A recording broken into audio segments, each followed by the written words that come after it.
భారతదేశం అతిపెద్ద లౌకికవాద దేశం. భారతదేశం భిన్నత్వంలో ఏకత్వం. అన్ని పండగల్ని అన్ని మతాల వారు అన్ని కులాల వారు కలిసి జరుపుకునే ఏకైక దేశం భారతదేశం. అలాంటి భారతదేశంలో కాశ్మీర్లో జరుగుతున్నటువంటి ఉగ్రవాద దాడులకు సంబంధించి ఇప్పటివరకు 27 మంది చనిపోయారు. అయితే ఆ దాడుల నేపథ్యంలో ఇండియన్ ఆర్మీ అక్కడ చిక్కుకున్నటువంటి ఎవరైతే భారతీయులు ఉన్నారో వారి ప్రాణాలను గుప్పెట్లో పెట్టుకొని మరి బిక్కుబిక్కుమంటూ దాక్కున్నటువంటి భారతీయులను కాపాడేటువంటి నేపథ్యంలో వారు ఇండియన్ ఆర్మీని కూడా చూసి మమ్మల్ని చంపొద్దు అని చెప్పేసి శరణం వేడుతున్నటువంటి వీడియోలు కన్నీళ్లు తెప్పిస్తా ఉన్నాయి దేశవ్యాప్తంగా.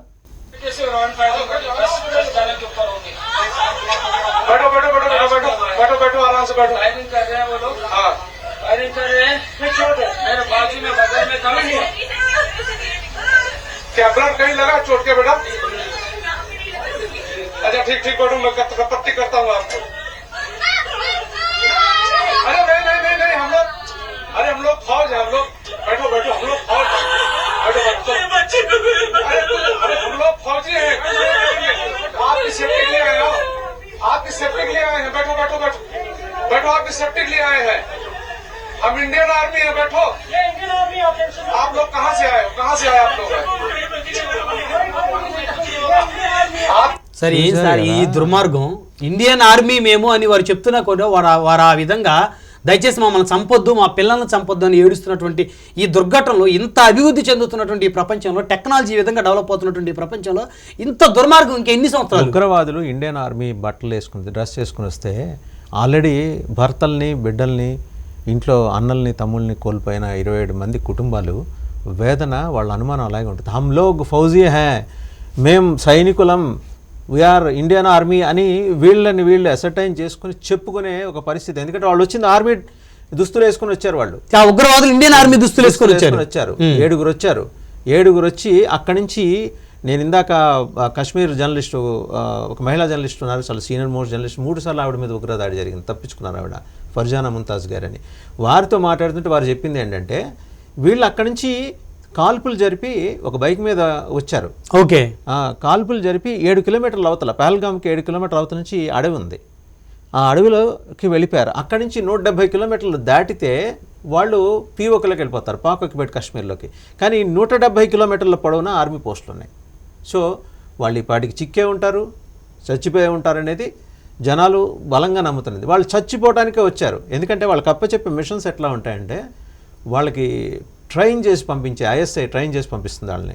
Okay, you are there to kill Indians, అంతే. మీరు వెళ్ళి చంపితే మీకు స్వర్గం లభిస్తుంది. ఆ స్వర్గం ఇలాంటి స్వర్గం కాదు, దేవుడు మీకు ఒక 76 మంది అందమైన భార్యలని మీకు అక్కడ అందమైన అమ్మాయిల్ని మీకు అక్కడ సమకూరుస్తాడని ఇంజెక్ట్ చేస్తారు. దాంతోపాటు డ్రగ్స్ ఇస్తారు, హెరాయిన్ ఇస్తారు. సైకలాజికల్గా ఆ మైండ్ సెట్ తోటి వాళ్ళని తయారు చేసి అక్కడికి పంపిస్తారు. అండ్ ఇంకొకటి, పొరపాటున ఎవరైనా వెనక్కి వెళ్తే వాళ్ళ దేశానికి పాకిస్తాన్కి వెళ్తే వాళ్ళ కుటుంబాలను చంపేస్తారు. అంటే వీళ్ళు చంపకుండా కాదు, చంపిన తర్వాత కూడా వెళ్ళడానికి వీల్లేదు. వీళ్ళు అంటే వాళ్ళు కూడా చచ్చిపోవాల్సిందే. ఆ అగ్రిమెంట్ మీదే వాళ్ళని పంపిస్తారు. అదేంటి సార్, అది అలాగే ఉంటుంది. ఉగ్రవాద ముఠాలని తయారు చేయటం. ఉగ్రవాద ముఠాల ఫ్యాక్టరీ పాకిస్తాన్ అనేది, దాన్ని దేశంగా ఎవరు పరిగణించరు. ఫస్ట్ ఆఫ్ ఆల్ అంతర్జాతీయ సమాజంలో పాకిస్తాన్కి ఉన్న వాల్యూ అలాంటిది. సార్ మరి ఇంత జరుగుతుంది కదా, ప్రపంచ దేశాలన్నీ ఏకమయ్యి పాకిస్తాన్లో ఉన్నటువంటి ఉగ్రవాదులందరినీ కూడా ఏరిపారేసి మరి ఒక స్వేచ్ఛని స్వాతంత్రాన్ని ఈ ప్రపంచానికి ఎవరు ప్రసాదించలేరా?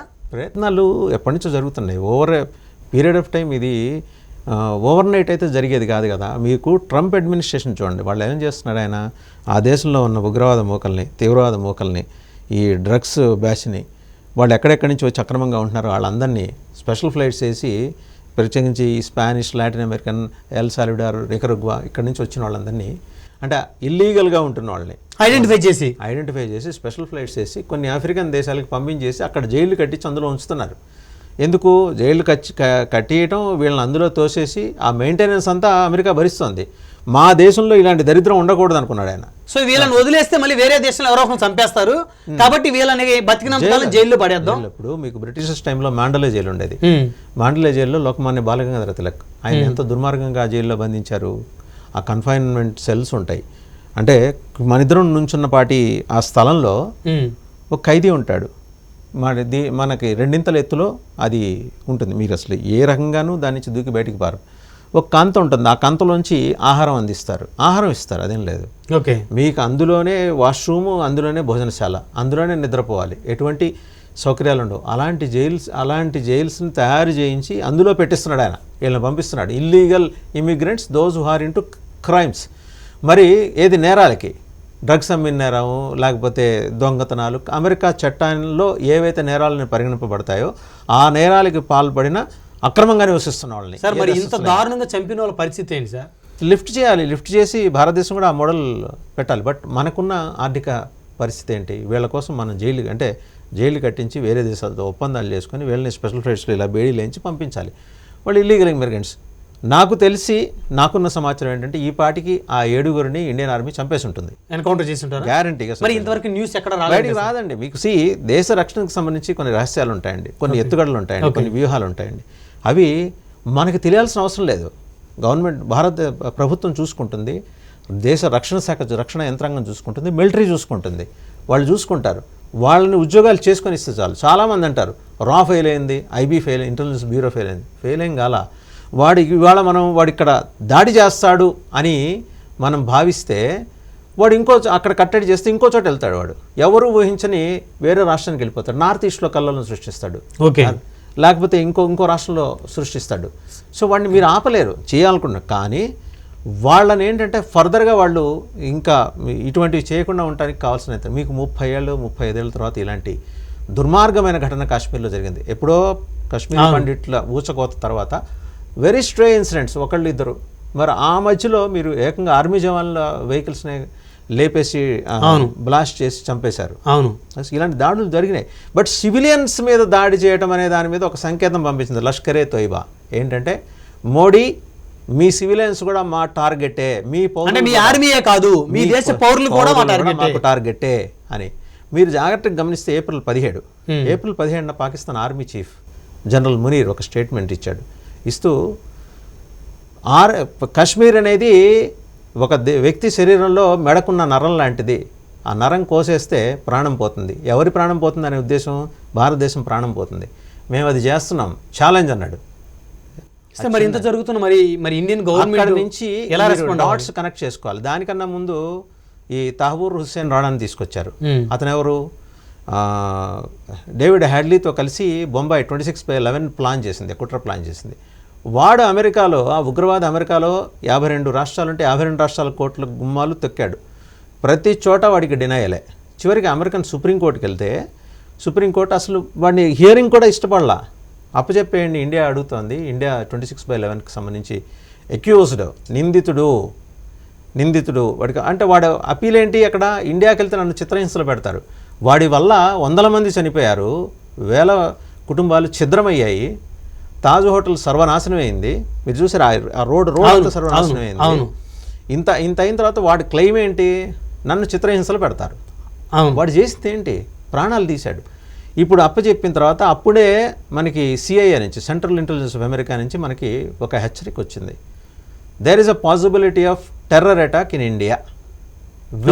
We cannot suggest the names where they exactly they are planning. అప్పటి నుంచి అప్రమత్తంగా రీసెర్చ్ అండ్ అనాలిసిస్ వింగ్, యుఎస్ఏకి సిఐఏ ఎలాగో పాకిస్తాన్కి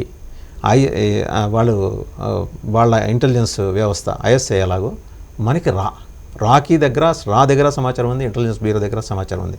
కానీ సివిలియన్స్ మీద తెగబడతారని మాత్రం ఊహించాలి. ఇది ఒక హెచ్చరిక సార్. ఇది హెచ్చరికే. అంటే ఇండియన్ పౌర సమాజం కూడా పాకిస్తాన్లో తయారవుతున్న ఉగ్రవాదులకి టార్గెటే. రేపు పొద్దున మీరు జాగ్రత్తగా ఉండాలి, నేను జాగ్రత్తగా ఉండాలి, మా అందరం జాగ్రత్తగా ఉండాలి. మోదీకో బోలో అని వాడు అన్నాడంటే దాని అర్థం ఏంటి? స్పెసిఫిక్గా వాళ్ళ ఆర్మీయే కాదు, మీ పౌరుల మీద కూడా టార్గెట్ చేస్తాం. అంటే కాశ్మీర్ నుంచి మిగతా నగరాల్లో కూడా ఎక్కడైనా మారణ హోమాన్ని సృష్టించడానికి ముష్కరులు తెగబడేటువంటి అవకాశం ఉంది. వాసుదేవన్ గారు 2013లో హైదరాబాదు దిల్సుఖ్ నగర్లో బాంబు పేలులు జరిగి ఎంతో మంది చనిపోయారు, ఎంతో మంది కాళ్ళు పోయిన వాళ్ళు, చేతులు పోయిన వాళ్ళు. ప్రతి ఏడాది ఆ రోజున పాపం వాళ్ళు ప్రదర్శనలు కూడా చేస్తుంటారు సార్. వాళ్ళకి 13 సంవత్సరాల తర్వాత శిక్ష పడింది, 5గురికి ఉరి శిక్ష. 13 ఖరారు కాల. వాడు సుప్రీంకోర్టుకి వెళ్తాడు, వాళ్ళని తిహార్ జైలుకి తరలించారు. వాడికి మళ్ళీ క్షమాభిక్ష, సుప్రీంకోర్టుకి వెళ్తాడు. సుప్రీంకోర్టు కూడా ఉరిశిక్ష ఖరారు చేస్తే వాళ్ళకి 5గురికి ఇంకా ఫెసిలిటీ ఉంది, రాష్ట్రపతిని క్షమాభిక్ష కోరే ఫెసిలిటీ. వీళ్ళకన్నా ముందు 112 కేసులు ఉన్నాయి. ప్రయారిటీ కేసెస్ నేను చెప్తున్నది ఇలా ఉరిశిక్ష పడిన వాళ్ళు. ఈ క్లెమెన్సీ పిటిషన్ తోటి వాళ్ళు రాష్ట్రపతి దగ్గరికి వెళ్తే అంటే నాకు తెలిసి ఇంకో 10-15 ఏళ్ళు పడుతుంది. అది సరే 10-15 ఏళ్ళు అంటే వాళ్ళ వయసు కూడా అయిపోతుంది కదా, చనిపోతారు వాళ్ళు. చనిపోవచ్చు, షుగర్ బీపీలు ఇలాంటి రోగాలతోటి హార్ట్ అటాక్లతోటి న్యాచురల్ డెత్స్ కూడా సంభవించవచ్చు. అంటే వాళ్ళు చేసిన పాపానికి శిక్ష ఎక్కడ సార్? ఇంకా మీకు ఈ వ్యవస్థలో ఇక్కడున్న మీకు ఇదే అమెరికన్ కోర్ట్స్ మీరు చూడండి. మనకి వీ మైట్ బి హ్యావింగ్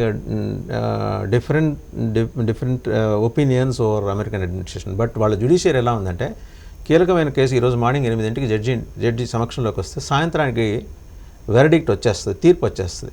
మీకు ఇక్కడ రాదు, అదే వాళ్ళ భరోసా. సార్ మరి నేను మళ్ళీ చెప్తున్నా, బతికినన్నాళ్ళు కసబ్కి ఉరిశిక్ష ఖరారయ్యి వాడికి క్లెమెన్సీ పిటిషన్ కూడా తిరస్కరించేంత వరకు ముప్పూటలా బిర్యానీ. ఏం బిర్యానీ? వాడు ఏ బిర్యానీ కోరుకుంటే ఆ బిర్యానీ. గొడ్లని మేపుతారు చూసారా? అవును, అలా ఇంత కుంభాలు పెట్టి మేపారు. వాడిని ఒక పెద్ద వివిఐపి ట్రీట్మెంట్ ఇచ్చారు. ఏసీ రూమా సార్ వాడికి? లేకపోవచ్చు, బట్ వాడికి వాడి ప్రాణాలకి భారత ప్రభుత్వం, భారత న్యాయ వ్యవస్థ పూచికత్తుగా ఉండి వాడిని రక్షించే కోట్లాది రూపాయల ప్రజాధనం ఏంటంటే వాడి భద్రత కోసం ఒక్క పోలీస్ కానిస్టేబుల్ ఆ రోజు ధైర్యం చేసి కసబ్ అనేవాడిని పట్టుకోకపోతే ఈ నింద అంతా హిందూ ఉగ్రవాద సంస్థల మీదకి నెట్టడానికి కాంగ్రెస్ సీనియర్ నాయకుడు దిగ్విజయ్ సింగ్ నేతృత్వంలో ఒక బృందం ప్రత్యేకంగా పనిచేసింది. సాఫ్రాన్ టెర్రరిజం అనే ఒక వర్డ్ కాయిన్ చేసే వాళ్ళు అప్పట్లో మీకు గుర్తుండే ఉంటుంది. అప్పటి హోమ్ మినిస్టర్ మీకు గుర్తుందా? శివరాజ్ పాటిల్. అప్పటి డిఫెన్స్ మినిస్టర్ చిదంబరం గారికి ఫస్ట్ ఫోన్ కాల్ వచ్చింది. మన భారత నావికాదళం ఒకటి ఐడెంటిఫై చేసింది, Indian coast guard, one boat is moving towards Bombay Coast అని. వస్తే జస్ట్ లీవ్ లైక్ దట్, వదిలేయండి అని. వాళ్ళకి సమాచారం ఉంది దాడి జరగబోతోందని. నెక్స్ట్ శివరాజ్ పాటిల్, ఈ దాడి జరిగిన వెంబడే శివరాజ్ పాటిల్ హోంమంత్రి కాబట్టి ఇండియన్ ఆర్మీ చీఫ్ ఫోన్ చేశారు అప్పట్లో, mister home minister, we have to send NSG to Mumbai, national security guards పంపించాలి. వాళ్ళు ట్రైన్ అయి ఉన్నారు ఇలాంటి అటాక్స్ జరిగినప్పుడు వాళ్ళని హ్యాండిల్ చేయడానికి. వేర్ వి లాస్ట్ సందీప్ పుణ్యకృష్ణన్, మన హీరోని మనం కోల్పోయాం. చాలామంది ప్రాణాలు కాపాడే ఆయన ప్రాణం కోల్పోయాడు. అలాంటి ఇంకో మేజర్ చనిపోయాడు. దాది మేము రెడీగా ఉన్నాం, just give us order that. ఒక నో ఐఎమ్ ఆల్సో కమింగ్ అని. రాత్రి 12ంటికి ఫ్లైట్ రెడీగా ఉంటే సఫ్దర్జంగ్ ఎయిర్పోర్ట్లో, ఐ బిలీవ్ అదే ఎయిర్పోర్ట్ నుంచి అనుకుంటా అప్పట్లో ఉంటే, ఈయన తెల్లారి 2:30కి వచ్చాడు. వచ్చి అదే ఫ్లైట్లో వచ్చిన తర్వాత అక్కడ దిగిన తర్వాత డిఫెన్స్ మినిస్టర్ కోరిక ఏంటో తెలుసా అండి ఆ రోజు? సారీ, హోమ్ మినిస్టర్ కోరిక ఏంటో తెలుసా అండి? నాకు గార్డ్ ఆఫ్ ఆనర్ కావాలి. ప్రాణాలు పోయాయి, ఎక్కడ పోతున్నాయి అంటే రోమ్ నగరం తగలబెడుతుంటే ఫిడెల్ వాయిస్తారు చూసారా, చక్రవర్తి. అలాగా సైనికులందరూ అదే విమానంలో వచ్చాడు. మళ్ళీ దిగంగానే సైనికులందరూ వచ్చి ఆయనకి సెల్యూట్ కొట్టి బ్యాండ్ వాయించి ఆయనకి హోమ్ మినిస్టర్కి స్వాగతం పలకాలట. వచ్చింది ఒకటే ఫ్లైట్. వాళ్ళని ఎల్నీలా అప్పటికే 3 గంటలు డిలే అయింది. పోనీ అక్కడి నుంచి ఏమైనా హెలికాప్టర్లు పెట్టారా? సైట్ కంటే హెలికాప్టర్లు లేవు. డొక్కు బస్సులు తిరుగుతుంటాయి చూసారా, అవి పెట్టారు. అక్కడి నుంచి ఎయిర్పోర్ట్ నుంచి అక్కడ ముంబై ఎయిర్పోర్ట్ నుంచి ఈ తాజ్కి రావడానికి ఆ డొక్కు బస్సుల్లో 2.5 hours పట్టింది. రాత్రి 12 నుంచి తెల్లారి 6:30-7ంటికి చేరుకున్నారు వాళ్ళు. చేరుకున్న తర్వాత మీకు ఆశ్చర్యకరమైన విషయం ఏంటంటే ఇక్కడ ఒకటి చెప్పాలి. వీళ్ళు వాళ్ళ మార్గాల్లో వాళ్ళు వెళ్ళారు హోటల్లో. అవును, ఉగ్రవాదులు, వాళ్ళు తీవ్రవాదులు కాదు. తీవ్రవాదులు అంటే ఎక్స్ట్రీమిస్టులు, మనకు మావోయిస్టులు, వీళ్ళందరూ. ఉగ్రవాదులు వేరు. అచ్చంగా ఒక అంబిషన్ తోటి చచ్చిపోవడానికి కూడా సిద్ధంగా ఉండి వచ్చేవాడు. అక్కడ ఒక హోమ్స్ డిపార్ట్మెంట్ నుంచి, మినిస్టర్ ఆఫ్ హోమ్ నుంచి ఒక సెక్రటరీ స్థాయి లేడీ ఆఫీసర్, అధికారిని అనాలేమో మరి, షీ వాజ్ సిట్టింగ్ దేర్. ఆవిడ అక్కడి నుంచి వెకేట్ చేసి వెళ్ళేదాకా ఆ హోటల్ మీద దాడి చేయలేదు ఉగ్రవాదులు. ఆవిడ వెళ్ళిపోయిన ది మొమెంట్ ఆవిడ గురించి ఆర్వీఎస్ మణి గారి పుస్తకం ఒకటి ఉంది. ఆయన హోంశాఖలో అండర్ సెక్రటరీగా చేసి deputy secretary I believe retire అయిన తర్వాత అసలు ఏం జరిగింది 26/11 రాశాడు.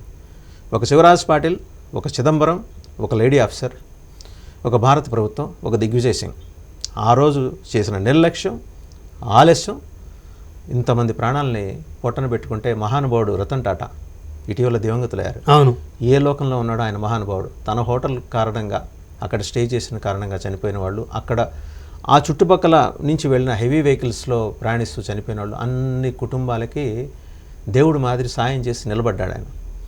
వేరాజ్ ఈ 5 గురించి ప్రస్తావన కావాలంటే మీరు చదవచ్చు, మన ఆడియన్స్ కూడా చదవచ్చు. ఆర్వీఎస్ మణి, డెప్యూటీ సెక్రటరీ హోమ్, రిటైర్డ్. ఆయన రాసిన పుస్తకంలో సమగ్రంగా ఉంది.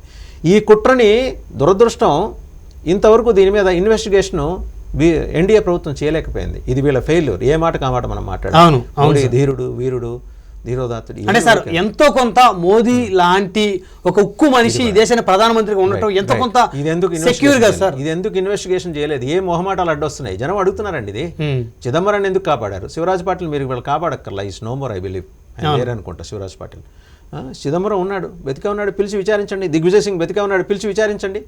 సాఫ్రాన్ టెర్రరిజం, హిందూ ఉగ్రవాదం అని చెప్పి ఒక పదం ఖాయం చేసి తెల్లారికల్లా మీరు పుస్తకం రిలీజ్ చేసి మార్కెట్లో పంచారు. దీని వెనుక ఉన్నది హిందూ ఉగ్రవాదులని. కసబ్ అనేవాడు దొరికి ఫిజికల్గా దొరికాడు కాబట్టి ఈ ప్లాట్ అంతా బయటపడి డేవిడ్ హెడ్లీ దొరకలే, వాడు ఇంకా స్టిల్ ఎబ్స్కాండింగ్ పాకిస్తాన్లో ఉంటాడు. ఈ డాక్టర్ ఇతను తహబూర్ హుస్సేన్ రాణా, ఆర్మీలో పాక్ ఆర్మీలో వీళ్ళ ముగ్గురు అన్నదమ్ములు. వీళ్ళ అన్నదమ్ముల్లో ఇంకొకడు కూడా పాకిస్తాన్ ఆర్మీలో డాక్టర్, ఒకటి జర్నలిస్ట్ పాకిస్తాన్లో. వీడి భార్యాబిడ్డలు ఇంకా బాంబేలోనే ఎక్కడో రహస్య ప్రాంతంలో ఉన్నారని సమాచారం. దాని మీద కూడా ఎన్ఐఏ ఇన్వెస్టిగేట్ చేస్తుంది. ఉగ్రవాదుల్ని ఇంత జాగ్రత్తగా చూసుకొని వాళ్ళకి ముప్పొట్ల పొద్దున్నే ఉప్మా కాఫీ టీ అంది, పర్లేదా ఉప్మాలు ఉల్లిపాయలు వేసారు, జీడిపప్పు ఉందా అని మర్యాదగా అడిగి 12 లంచ్ ప్రిపేర్ చేస్తున్నావు, ఈరోజు నీ ప్రయారిటీస్ ఏంటి అంటే వాళ్ళని అడుగుతారు. ఉగ్రవాదులు వారికి నచ్చినటువంటి భోజనం యొక్క మెనూ వాళ్ళే చెప్తారు. వాళ్ళు అంటే విఐపి ఉగ్రవాదులు కదా, ఉగ్రవాదుల్లో కూడా అడిగి వాడిని మేపి సంవత్సరాల తరబడి చివరికి మళ్ళీ వాడి క్లెమెన్సీ పిటిషన్ కూడా అవకాశం ఇచ్చి వెసులుబాటు ఇచ్చి ఆ రోజు రాష్ట్రపతి మూడ్ని బట్టి క్లెమెన్సీ పిటిషన్ మీద రాష్ట్రపతి సంతకం పెడితే క్షమాభిక్ష, వాడిని వదిలేయచ్చు. అంతా అయిపోయి వాడిని ఉరి తీసిన తర్వాత మళ్ళీ మర్యాద, వాడి సంప్రదాయం ప్రకారం వాడి ఖనన కార్యక్రమం అట. ఒసామా బిన్ లాడెన్ని ఇలాంటివి చేయాల్సి వస్తుందని అమెరికా ఏం చేసిందో తెలుసా అండి? సముద్రంలో ఇసిరిపారేసింది ఆడి శవాన్ని, దొరకకుండా చేసింది. నిజంగా ఇక్కడ అమెరికాని మెచ్చుకోవచ్చు కదా సార్ ఇలాంటి ఉగ్రవాదుల్ని ఉక్కుపాదంతో అణిచివేయటంలో. సార్ ఇప్పుడు ఈ హైదరాబాదులో దిల్సుఖ్ నగర్లో అంటే తెలుగు రాష్ట్రాలు కాబట్టి బాంబు పేలుళ్ళు తెలుగు రాష్ట్రాలకు సంబంధించిన వాళ్ళు చాలామంది చనిపోయారు, చాలామంది బతికున్నా కూడా జీవత్యమలా బతుకుతున్నారు. మరి వాళ్ళకి ఎప్పుడు సాటిస్ఫాక్షన్, వారికి ఎప్పుడు చనిపోయిన వాళ్ళ ఆత్మ ఎప్పుడు శాంతి చేకూరుద్ది, బతికున్న వాళ్ళకి ఎప్పుడు న్యాయం జరిగింది సార్? మీరు ఏం న్యాయ వ్యవస్థ మనకి ఇచ్చిన భారత పౌరులు లేకపోతే భారతదేశానికి లోబడి భారతదేశ చట్టాలకు లోబడి అరెస్ట్ అయిన వాళ్ళకి ఇచ్చినంత వెసులుబాటు ప్రపంచంలో ఏ దేశం ఇవ్వదు. మీరు దానికంటే మీరు పార్లమెంట్ కూర్చొని ఆ న్యాయ వ్యవస్థకు సంబంధించిన చట్టంలో మార్పులు తీసుకురావాలి. వాడు ఉగ్రవాది అని కన్ఫర్మ్ అయిన తర్వాత వాడిని భుజానికి ఎత్తుకుని ఊరేగి పల్లకిల్లో ఊరేగించే దుర్మార్గపు సంప్రదాయానికి మీరు దింపకపోతే, మీరు in the sense government of India దింపకపోతే, పార్లమెంట్లో చట్టం చేయకపోతే రేపు ఇలాంటి కసబుల్ని కూడా నేను కూడా పల్లకిల్లో మోసే రోజు వస్తుంది, చూస్తూ ఉన్నాను. సరే ఇప్పుడు భారతదేశ పౌరులు ఈ యొక్క కాశ్మీర్లో జరిగినటువంటి దాడికి సంబంధించి భవిష్యత్తులో వారు ఎంత భద్రంగా ఉండాలంటే ఇంకా కాశ్మీర్ లాంటి ప్రదేశాలు కానీ పర్యాటక ఇంకా ఇతర ప్రదేశాల్లో పర్యాటకులకు వెళ్ళే పరిస్థితి లేదు. భూతల స్వర్గం జన్నత్ అంటారు హిందూలో. జన్నత్ అంటే స్వర్గం, భూతల స్వర్గం. భూతల స్వర్గాన్ని చిట్ట చివరిగా చూసిన వాళ్ళు వీళ్ళే. ఇక నాకు తెలిసి నార్మాలిటీ రిస్టోర్ అయినా కూడా ఒక భయం. ఇంకోటి రేపు అమర్నాథ్ యాత్ర ఉంటుంది, జూలైలో ఉంటుంది. అమర్నాథ్ యాత్రకి ఇదే పహల్గావ్ నుంచి కొంచెం దూరంలో బ్యాలటోల్ అని బేస్ క్యాంప్ ఉంటుంది, ఆర్మీ బేస్ క్యాంప్.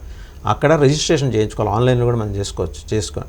అక్కడికి రిజిస్ట్రేషన్ చేయించుకొని వెళ్ళిన తర్వాత మన మెడికల్ సర్టిఫికేట్లు ఎగ్జామిన్ చేస్తారు. మన ఊపిరితిత్తుల శ్వాస ఎట్లా ఉంది ఏంటి చెక్ చేసి పైనకి ఒక 22 కిలోమీటర్స్ ఉంటుంది. కొంత దూరం హెలికాప్టర్లో వెళ్ళి అక్కడి నుంచి 7 కిలోమీటర్స్ మీరు పంచతరణి అని ఒక 5 నదులు సంగమించే ప్రాంతం ఉంటుంది. ఆ 7 కొండల చుట్టూ తిరుగుతుంది హెలికాప్టర్. అక్కడ దింపిన తర్వాత అక్కడి నుంచి బై వాక్ వెళ్ళేవాళ్ళు ఉంటారు, బై హార్స్ వెళ్ళేవాళ్ళు ఉంటారు. ఇక్కడ కూడా అమర్నాథ్ యాత్ర మీద కూడా ఉగ్రవాదులు దాడి జరిగి ప్రాణాలు తీశారు లోగడ. ఇప్పుడు అసలు అమర్నాథ్ యాత్రకి ఇంకా వెళ్ళే సాహసమే ఎవరు చేయరు. ఎక్కడ బతకాలి సార్, మరి ఎలా బతకాలి ఈ దేశంలో? అడగండి, go and ask your prime minister. అడగండి. సివిలియన్స్ ఇలాగే మాట్లాడుతున్నారు. మీరన్నది నిజం. ఈరోజు మోదీ ఇచ్చిన భరోసా వల్ల ఈ పాటైనా తిరుగుతున్నారు అక్కడ కాశ్మీర్లో. ఇక మీదట కాశ్మీర్లో ఇంకొకటి ఏంటి, కోర్టు ఆర్డర్ చేసింది ఎట్టి పరిస్థితుల్లో ఎన్నికలు జరపాలని. ఎన్నికలు జరిపిన తర్వాత ప్రభుత్వం వస్తుంది. ప్రభుత్వం వచ్చిన తర్వాత ప్రజాస్వామ్య ప్రభుత్వం, అది ఎలా వచ్చిందనేది మనకు అనవసరం. Omar Abdullah national conference, Congress, CPM అందరూ ఉన్నారు అందులో. సో వీళ్ళు ఏమంటారు, మాకు ఆర్మీతో పని లేదు, ఆర్మీని పంపించేస్తారు బార్డర్కి. పోలీసుని సాఫ్ట్ టార్గెట్స్ వాడు ప్లాన్ చేసుకున్నారు, రెక్కీ చేసుకున్నారు. Pahalgam is soft target. ఎందుకంటే వచ్చేవాళ్ళు టూరిస్టులు రోడ్డు మీద యాపిల్స్, బఠానీలు, శనక్కాయలు తింటూ సరదాగా ఎంజాయ్ చేస్తూ తిరుగుతుంటారు ఇక్కడ. సో వాళ్ళని లేపేసిన ఇక్కడ ఎవడు పట్టించుకోడు. పోలీస్ని డిప్లాయ్ చేయలేకపోయింది జమ్మూ కాశ్మీర్ ప్రభుత్వం. First failure on the part of Jammu Kashmir government. వాళ్ళు they did not allow army to function in sensitive areas like tourist places like Pahalgam. అది మీ దురదృష్టం. అంతకుముందే ఆ దంపతులు ఇద్దరు, ఆయన మన పల్లవి గారు ఆవిడ మాట్లాడారు, మోదీకో బోలో అని టెర్రరిస్టులు. ఆయన మంజునాథరావు గారి భార్య మంజునాథరావు గారిని చంపేసిన తర్వాత మోదీకో. ఇంకా కిరాతకం ఏంటో చెప్పనా, మనం మాట్లాడలేము ఆన్ స్క్రీన్. వాళ్ళకి కొన్ని సంప్రదాయాలు ఉంటాయి. దాని ప్రకారం ఏంటంటే బట్టలు ఇప్పి శరీర భాగాలను కొన్ని ఐడెంటిఫై చేసి, ఓహో వీళ్ళకి ఫలానా ఆపరేషన్ అయితే వీడు ముస్లిము, కాకపోతే నాన్ ముస్లిం కాబట్టి ఈయన చంపేయండి అని అడిగి, మరి నువ్వెవరు హిందువు, వీడిని చూసి లేదు నేను ముస్లిం అంటే అనుమానం వస్తే ప్యాంట్ ఇప్పి చెక్ చేసి ఆపరేషన్ జరిగిందా లేదా తెలిసిపోతుంది. అవును, వీడు ముస్లిం కాదు, అలా ఎంచుకొని మరీ చంపేసిన తర్వాత ఉగ్రవాదానికి మతం లేదంటారు ఏంటండి? ఎవరిని పొద్దునపూట 6ంటికి వాట్సాప్ మెసేజ్ల్లో పంపించుకోవడానికి మెసేజ్లు బాగుంటాయి కానీ మీ కళ్ళేట ఏం జరిగింది అక్కడ? అడ్డం పెట్టుకొని వచ్చాడు లష్కరే తోయిబా. కరెక్టే వాసుదేవన్ గారు. ఇక్కడ హుస్సేన్ అనేటువంటి ఒక యువకుడు కూడా అక్కడ స్థానికుడు, అతను జమ్మూ కాశ్మీర్లో ఎవరైతే ఇక్కడ ఉగ్రవాద వల్ల చనిపోతున్నారో బాధితులకు అండగా పోరాటం చేసి ఉగ్రవాదులు మట్టు పెట్టే క్రమంలో ఆ హుస్సేన్ అనేటువంటి యువకుడు కూడా అక్కడ చనిపోయాడు అనేది మనకి బ్రేకింగ్ న్యూస్ తెలుస్తుంది. నిజం, అది వాస్తవం. మరి అతను 100 మంది ఉగ్రవాదులు ఉండరండి, బట్ మెజారిటీ ఉన్నారు అక్కడ, మెజారిటీ ఉన్నారు. ఇలాంటి వాళ్ళు రేర్ పీసెస్. మీకు ఈ దేశం నాకు జన్మనిచ్చింది, ఈ గడ్డ నాకు అన్నం పెడుతుందని విశ్వసించాడు కాబట్టి హుస్సేన్, ఈ దేశానికి నేను రుణపడి ఉన్నాను కాబట్టి ప్రాణాలు కాపాడటానికి ముందుకొచ్చి ఇలా అడ్డంగా నిలబడ్డాడు వీళ్ళని కాపాడటానికి. అతనికి మనం సెల్యూట్ కొట్టాల్సిందే. ఖచ్చితంగా అలాంటి వాళ్ళు ఉంటారు, బట్ చాలా రేర్ మీకు కనిపించేది. ఆ ఒక్కదాన్ని పెట్టేసుకొని వాడు పెట్టుకొని ముద్రేసుకుని వచ్చిందే లష్కరే తోయిబా, జైషే మొహమ్మద్, అల్ ఖైదా, ఏదో పెడతాడు. ఇంకా అలాంటివో బోల్డని 7 పేర్లు ఉంటాయి. ఈ అవుట్ఫిట్స్ ఇండియన్ హిజ్బుల్ ముజాహిదీన్. మీరు ఒక అవుట్ఫిట్ బ్యాన్ చేస్తే ఇంకో పేరు పెట్టుకొని వస్తాడు. మరి ఎట్లా? దీనికి ఒక సొల్యూషన్ ఉండాలి కదా. పోలీస్ చేతకానితి అయిపోయింది Jammu Kashmir police. Government of India ఎలాగూ కేబినెట్ సమావేశంలో ఒక నిర్ణయం తీసుకుంటుంది. దీనికి ఖచ్చితంగా చెప్తున్నాను, రాష్ట్రపతి పాలన అయితే కరెక్ట్ కాదు, బట్ లా అండ్ ఆర్డర్ని కంప్లీట్గా government of India take over చేసి మిలిటరీని డిప్లాయ్ చేయాలి. రాష్ట్ర ప్రభుత్వం చేసుకోరండి, డెమోక్రటిక్గా ఎన్నికైంది కదా. ఇప్పుడు ఆ ఉగ్రవాదుల్ని కడతేర్చి చనిపోయిన కుటుంబాలకు ఆత్మ శాంతి చేకూరాలంటే భారత ప్రభుత్వం ఏ నిర్ణయం తీసుకుంటే బాగుంటుంది సార్? ఇలాంటి వాళ్ళందరూ ఎక్కడున్నారు? కాశ్మీర్ బోర్డర్స్ వెతికి ఉగ్రవాదులు అక్కడే ఉండక్కర్లా, హైదరాబాద్ కూడా ఉంటారు.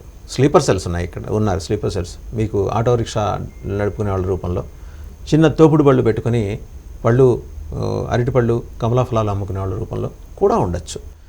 మన కళ్ళెదుటే ఆమె రోహింగ్యా డొనేట్ మీ అని చెప్పేసి ప్రతి ఆదివారం ప్లకార్డులు పెట్టుకుని తిరుగుతున్న బంగ్లాదేశ్ నుంచి వచ్చిన అక్రమ వలసదారులు ఉంటే ఉగ్రవాదులు ఉండకుండా ఉంటారండి? మరి ఏం సార్ చట్టాలు ఏం చేస్తున్నాయి ప్రభుత్వం? అడగండి సార్, గవర్నమెంట్ ఆఫ్ ఇండియా అడగండి. మీరు రాయండి, అమిత్ షాకి లెటర్ రాయండి, మెయిల్ పెట్టండి, రక్షణ మంత్రి రాజ్నాథ్ సింగ్ని అడగండి, నరేంద్ర మోడీ గారి ప్రధానమంత్రి కార్యాలయానికి రాయండి, మాకు రక్షణ కావాలని రాయండి. సార్, ఈ దేశంలో పౌరులంతా కూడా 24 గంటలు రాజకీయాల మీద కులాల మీద కొట్టుకోవటానికే సరిపోతున్నటువంటి పరిస్థితుల్లో ఇప్పుడు దాన్ని దాటుకొని ఉగ్రవాదులు ఈ దేశం మీద దేశ పౌరుల మీద తెగబడుతున్న పరిస్థితులు వస్తున్నాయి కదా. ఇప్పటికైనా సరే కులాల మధ్య కొట్లాట్లు, పంచాయతీలు, రాజకీయ పార్టీల మధ్య కొట్లాట్లు, పంచాయతీలపై ముందు మన దేశాన్ని కాపాడుకుందాం. మన దేశ పౌరులందరం కూడా కులాలకు మతాలకు అతీతంగా మనందరం కలిసి ఉందాం. ఒక క్రిస్టియన్ అనో, ఒక హిందూ అనో, ఒక ముస్లిం అనో కాకుండా ఈ దేశం మీద ప్రేమ ఉన్న వారందరం కూడా కలిసి వెళ్దాం. నేను భారతీయుడిని, ఆ కాన్సెప్ట్లోకి రావాలి. నేను ఫలానా కాదు, నేను భారతీయుడిని, తర్వాత నేను ఎవరైనా ముందు ప్రాణం కాపాడుకోవాలి కదా సార్. అదే, అందుకని నేను భారతీయుడిని అని ఉన్నప్పుడే, ఆ కాన్సెప్ట్ ఉన్నప్పుడే అందరూ కలిసి ఉండే అవకాశం ఉంటుంది.